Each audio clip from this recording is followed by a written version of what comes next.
J'utilise l'image d'une humanité émettant une symphonie dont chaque note serait tenue par un humain. Cette image nous fait immédiatement sentir combien il serait dommage de chanter tous la même note.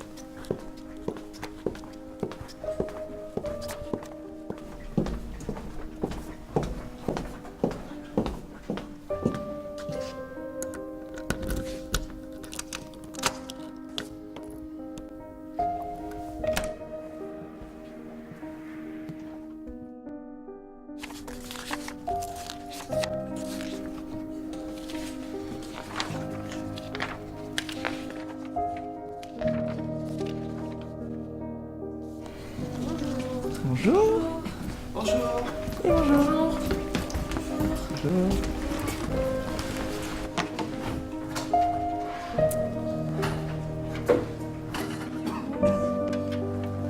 Bon, alors du coup, je vais vous donner le texte. C'est un extrait de Un homme debout de Franck Lopvet qui incite en fait les gens à sortir des sentiers battus pour développer leur propre personnalité. Donc, la pensée unique, le comportement légal, le politiquement correct, le plagiat, la convoitise, la comparaison sont autant d'attitudes menant à une désynchronisation de l'être humain. Il s'agit bien d'une désynchronisation puisque ces comportements éloignent celui qui les pratique de son espace naturel, de l'endroit, état d'être, où le flux de la vie s'écoule sans heurts.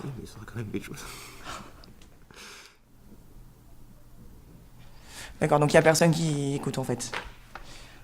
Bon. Kevin, tiens, reprends s'il te plaît. La pensée unique, le comportement légal, le politiquement correct, le plagiat, la convoitise, la comparaison sont autant d'attitudes menant à une désynchronisation de l'être humain. Il s'agit bien d'une désynchronisation puisque ces comportements éloignant celui qui les pratique de son espace naturel, de l'endroit, état d'être, où le flux de la vie s'écoule sans heurts. La peur, la honte, voire la haine de ce qui est différent ou singulier crée une humanité s'expérimentant dans le mensonge et le déni de ses besoins, de ses pulsions ou de ses désirs. Je continue ? On va commencer déjà à essayer. Est-ce qu'il y a quelque chose que vous avez retenu ? Est-ce qu'il y a quelque chose qui vous interpelle ? Est-ce que ça vous parle tout simplement ? Non ?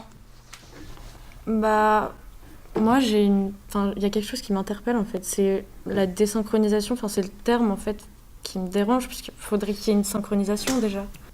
Donc en fait, la société nous désynchronise de notre être. Ouais.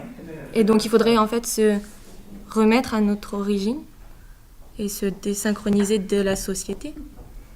Ce contexte, ce comportement légal, ce comportement correct, ça nous désynchronise, mais dans un contexte de classe, c'est le cas. On peut pas être nous-mêmes dans une classe parce qu'on a justement ce comportement correct à... attends. Oui, mais justement, tu continue la lecture, tu vas voir, on va y venir aussi un peu à ça. C'est exactement ça. Continue, reprends, l'humanité s'est enracinée dans une telle peur, s'il te plaît. L'humanité s'est enracinée dans une telle peur que la recherche de garantie est devenue le nouveau sport inconscient le plus pratiqué. La pensée consensuelle prend sa force dans la douleur de nos souvenirs personnels ou collectifs. La peur de souffrir crée une population qui tente par tous les moyens de faire en sorte que ça ne tombe pas sur moi. Se noyer dans la masse, ne pas sortir du lot, faire comme tout le monde permettrait de s'abriter du mal. Comme dans une salle de classe où les élèves craignent d'être interrogés, la population se tasse dans un silence calculé, ni trop inquiet, ni trop à l'aise. Tout d'abord, ce que je pense, c'est que la disposition de la classe, c'est qu'une proposition. On devrait plus être dans un contexte de dialogue, parce que là, on est dans un contexte trop traditionnel, et du coup, pour parler, ça devient plus compliqué. Tu vois, là, tu avais certainement quelque chose d'intéressant à dire, et là, qu'est-ce qui t'empêche de parler ?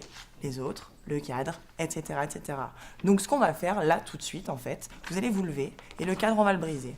Donc, on va enlever les tables, on va se pousser, on va faire de la place, et on va vraiment avoir des échanges. Déjà, vous allez vous lever, comme ça, on va se mettre un petit peu sur un pied d'égalité, hein, tous ensemble. Non, mais faites-le vraiment, là. Allez, on se lève, on réagit. Allez, venez, on peut se mettre assis. Enlève-les tes chaussures, enlève-les. Voilà. Si vous étiez chez vous, là, qu'est-ce que vous feriez ? Vous poseriez comment, là ? merci. Voilà, mets-toi sur la table si tu veux, exactement.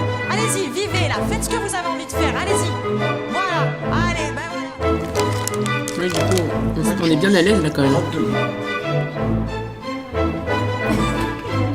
Mais du coup, madame, là vous dites qu'on doit faire ce qu'on veut, qu'on peut faire ce qu'on veut, mais on peut jamais vraiment faire ce qu'on veut. Parce que si là je m'écouterais, je partirais parce que là je me fais vraiment chier, quoi. Bah écoute, si tu te fais chier, pars, non? Ouais, mais t'as ton libre arbitre. Si t'as toujours le choix, tu peux toujours le faire, tu peux... Enfin, fais comme tu veux. Non? Il peut partir.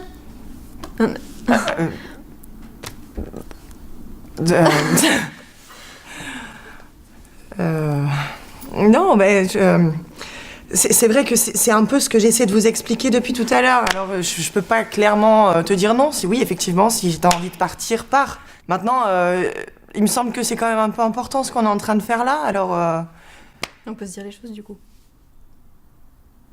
La question n'est-elle pas plutôt doit-on tout dire?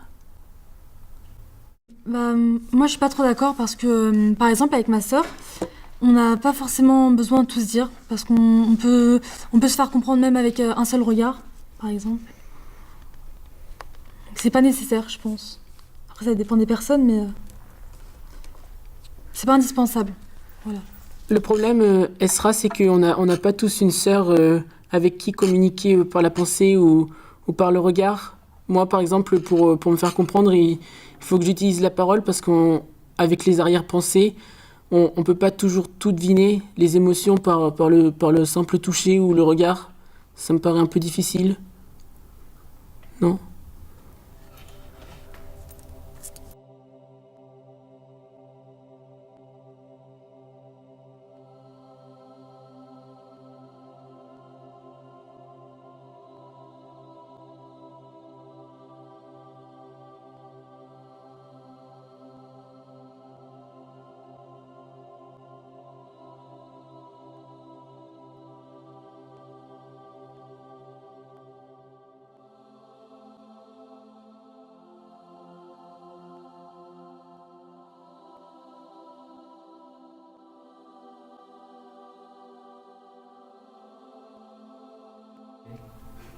Bon, on en est où là?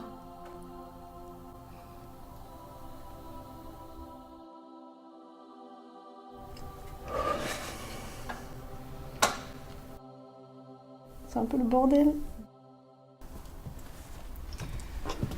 bon.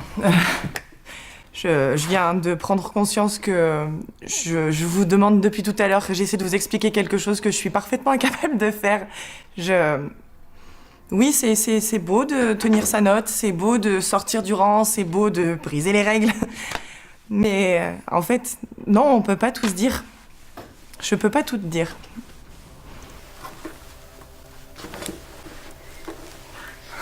Tu peux me dire quoi? T'as pas compris?